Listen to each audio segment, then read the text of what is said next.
What are you doing this summer?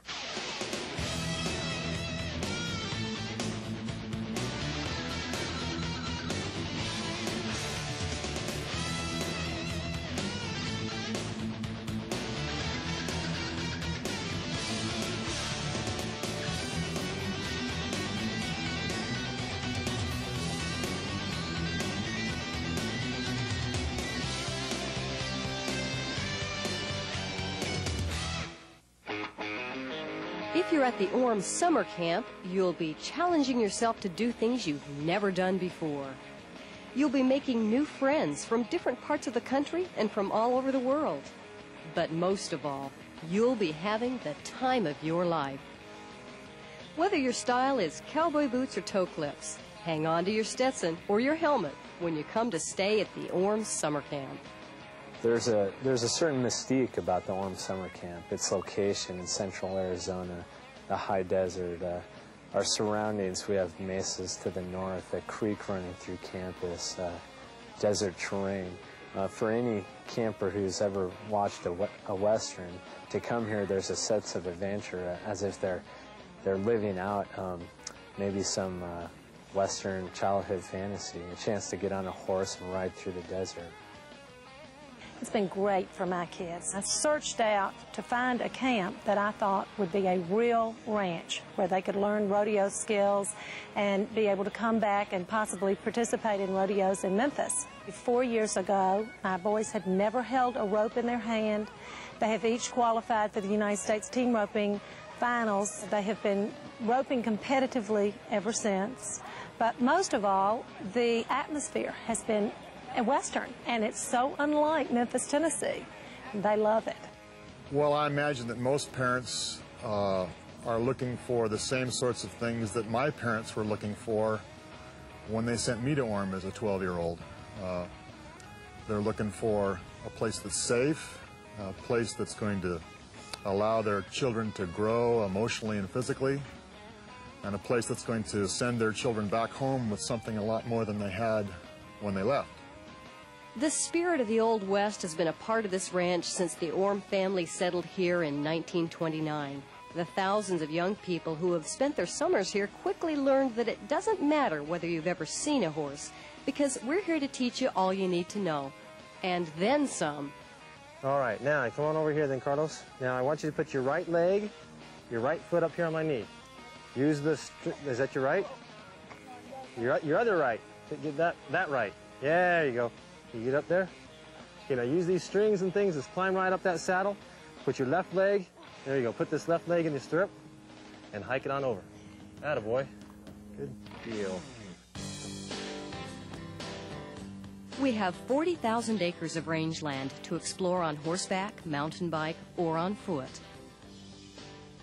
For campers seeking adventure, our outdoor survival program provides challenging new experiences to test their limits in a safe, controlled setting.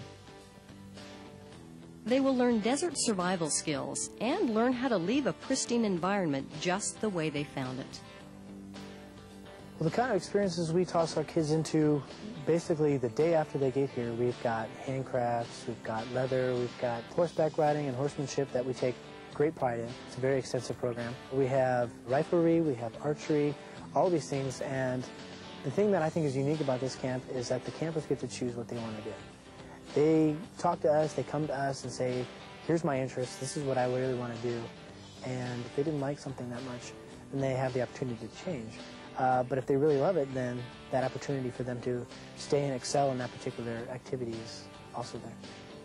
It's a long-standing tradition for campers to challenge themselves with proficiency goals in a variety of activities. All the activity departments seem to have goals set, which they did when I started camp here in 1953. We all had horsemanship goals that we would go for, and I mean, they were hard to get. You had to work at them. And our kids come home and start explaining what they've done throughout the summer, and things will come up all year that they've been doing. It really impressed me because I remember doing them, and I know that they're still going on. Caravan is another long-standing tradition at Orem.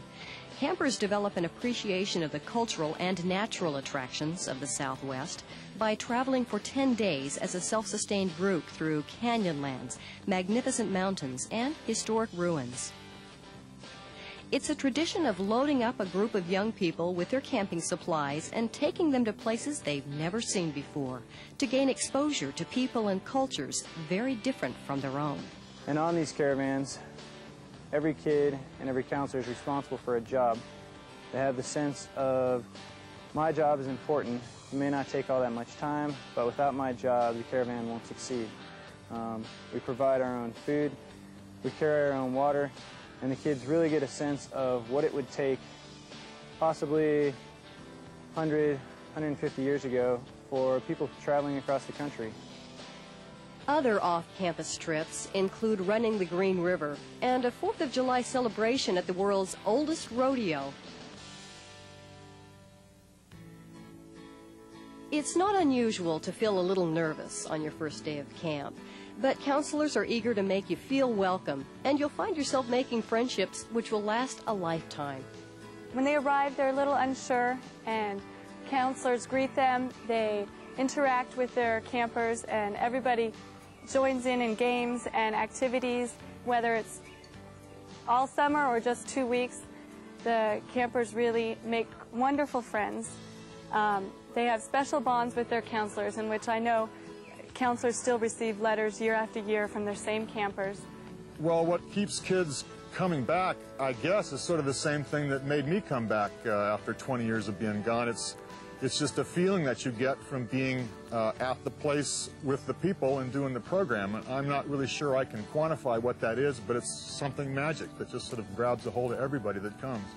My first impression was just the relationships that are here, the extreme relationships between the campers that keep coming back and the counselors that have been here for a few years. They always talk about the camper last year that was the sweetest thing, and they were so excited for her to come back, and the relationships really stand out to me. I would want to come back here every year of my life, and I'd want to send my kids here. It's a wonderful place. At the end of 6 weeks, everyone gathers at the annual rodeo and barbecue to celebrate the accomplishments of the campers. I have been up at the rodeo and listened to the other children encourage each other. I've never heard anyone say anything discouraging to another child about their riding or how well they were doing or how fast they were doing their barrels or their poles. And it's interesting to see these kids that I knew arrived and were non-riders, and there they are at the rodeo participating and having a great time, just like the ones who are very proficient at what they're doing. It was Uncle Chick and Aunt Minna's philosophy that campers should leave Orm feeling much more than just having been entertained. They should not only have fun and make new friends, but they should also learn new skills and gain a little knowledge about the world and their place in it. Well, the Orm philosophy of gathering kids into a community and asking them to take part and develop new skills and meet new people is something that I remember especially from my grandparents. They brought in kids from all over the country that were children of friends who they'd met in college. Their friends wanted their kids to see the West or to come to school here and see the West. And they came here and were more than entertained. I mean, they became part of the community. That's something that we continue with in our summer program. And it's a very community building and character building experience, and I think that my grandparents would be pleased to see it continue in the way that it has.